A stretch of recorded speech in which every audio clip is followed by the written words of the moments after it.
որ հնարավոր է Բագրատ Սրբազանը գա Տավուշի թեմի առաջնորդ, դա անհավանական էր։ Սրբազանի փառաբանած հաղթանակը լինելու է այսպես թե այնպես։ Հարցը դա չէ, հարցն այն է, թե այդ հաղթանակի պահին որս որ կողմում ենք լինելու։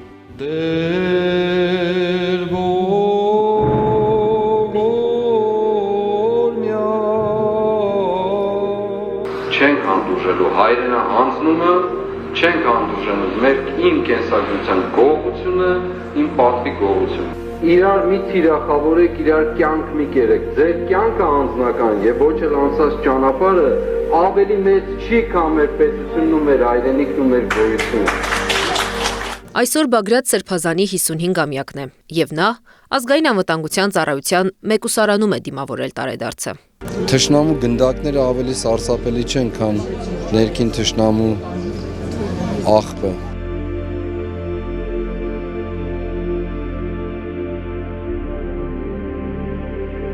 Երբ որ մարդուն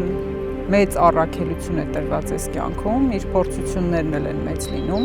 եւ այդ փորձությունները ինչպես կհաղթահարի այդ մարդը,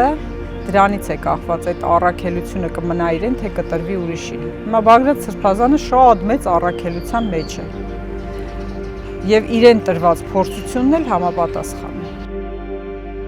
Բագրատ Սրբազանն ընտանիքի 4-րդ երեխան է։ Լիդիան Սրբազանի մայրիկից լսած պատմությունն է պատմում։ Կողքից բոլորն ասել են, ոնց է այդ երեխուն պահելու, մի ունեցի այդ երեխուն, այդ մայրը նույնիսկ մտքով անցել է, որ հնարավոր է այս երեխան չծնվի։ Գնացել է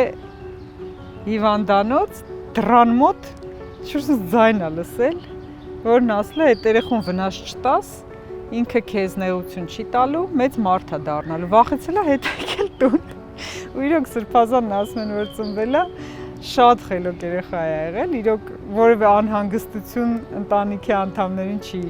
պատճառել։ Սրբազանը շատ հանգիստ երեխա էր։ Ասում է, խաղում էր տան մի անկյունում ու այնտեղ էլ քնում, երբ հաճախակի էր կրկնվում։ Մայրը մի հնար է մտածում, որդուն տանը այսպես ասած չկորցնելու համար։ Ասենց զանգակներ են կախել իր գուլպաներից, ասում որ քայլելուց խշխշոցը լսվեր, իմանային ինքը տան որ մասում է գտնում։ Այդպես ասում է կարել գնար ինչ որ մի անկյունում նստեր, խաղար իր խաղալիքներով։ Սրբազանի մասին խոսելիս Լիդիան, Թովմասն ու շատերն անդադար ժպտում են, անգամ երբ բանտային կյանքից ու Սրբազանին կարոտելու մասին են խոսում։ Երբ գնում ենք Սրբազանի հետ տեսակցության կամ գնում ենք Սրբազանի դատավարությանը, տեսնում ենք նրան, Սրբազանը մեզ ուժ է փոխանցում։ Իր լավատեսությամբ, իր հույսի հաղթանակով, իր կայուն, հավասարակշռված կեցվածքի մեջ։ Սրբազանի մասին Թովմասը լսել է, երբ ճեմարանում էր ուսանում։ Նրանք լսել էին Սրբազանը Կանադայում Թագուհի Եղիսաբեթ II ադամանդե հոբելյանական մեդալն է ստացել, բազմաթիվ աշխատանքներ կատարել, եւ օրերից մի օր տեսնում են նրան Հայաստանում Տավուշի թեմի առաջնորդ։ Ցանկացած հոգևորականի համար գնալ ծառայել այդպիսի տարածաշրջանում, որտեղ որևէ բան քո համար նախորոք պատրաստված չէ, դու զրոյից պիտի այնտեղ կառուցես ինչ-որ մի բան։ Սրբազանն այցելել է Տավուշի բոլոր գյուղեր, եղել դիրքերում, զրուցել, քարոզել ու ամրացրել հավատը տավուշցիների մոտ։ Բագրատ Սրբազանը նաև հոգևոր մշակութային փառատոն էր կազմակերպում Հաղարծինում, որ ամենամյա էր մինչև Քովիդի համաճարակը։ Փառատոնից հետո որպես խրախուսանք երիտասարդներին միշտ ինչ-որ մի ուղղությամբ Բագրատ Սրբազանը տանում էր, այդպես միշտ կատակ էր անում, դե Արցախը Արցախի հանրապետությունն է, չէ՞։ Ջավախքը Վրաստանի տարածքում է, այդպես որ մեզ տանում էր օրինակ Ջավախ, տանում էր Արցախ, ասում էր ես ձեզ տանելու եմ արտասահման։ Թովմասի համար առանձնահատուկ նշանակություն ունեին Բագրատ Սրբազանի հետ Արցախ այցերը։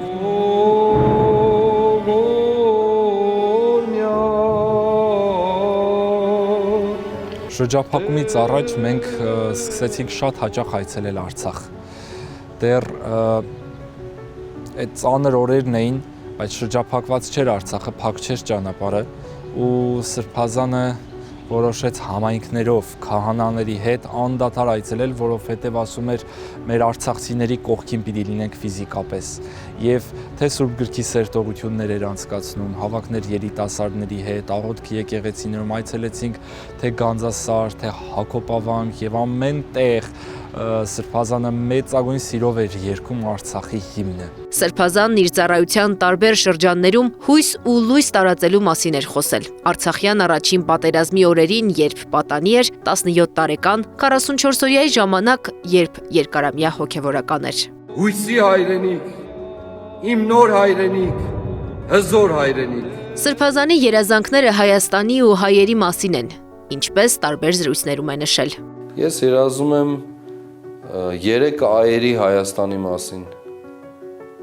որի քաղաքացիները ազատ են, հասարակությունը արդար է եւ ժողովուրդը աստվածապաշտ։ Ստեյցան 3-ն էլ նույն հատկան քաղաքացիները, հասարակությունը, ժողովուրդը տարբեր բաներ չեն, բովանդակային իմաստով որոշակի մեկնաբանություններ ունեն։ Ուրեմն 3 այերի Հայաստանն է՝ ազատ, արդար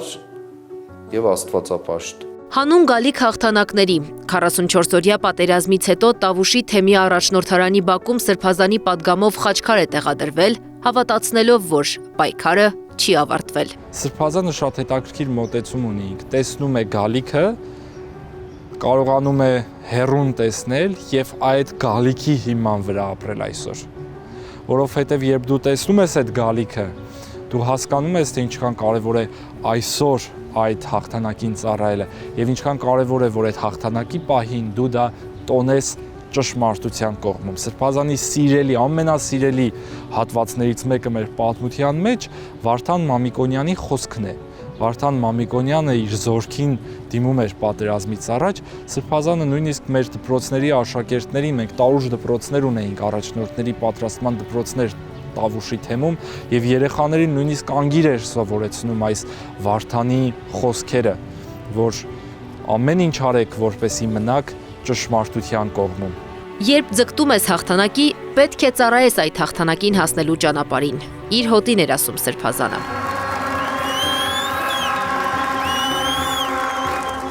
Սրբազանը 11 ամիս է բանտում է, մեկուսարանում անցկացրեց ամանորը, ճրագալույցը, հիմա էլ ծննդյան օրը։ Ես ամբողջ կյանքս հաշտ եմ իմ այս եղբայրների, այս քրոջ, այս ազնիվ ժողովրդի, իմ հայրերի հետ, լինել կալանքում կամ գերեզմանում, քան թե բաժին ունենալ ուրացողների հետ։ Անի Աբաղյան, Տարոն Ղանդիլյան, Անդրանիկ Մասուրյան, ABC Media։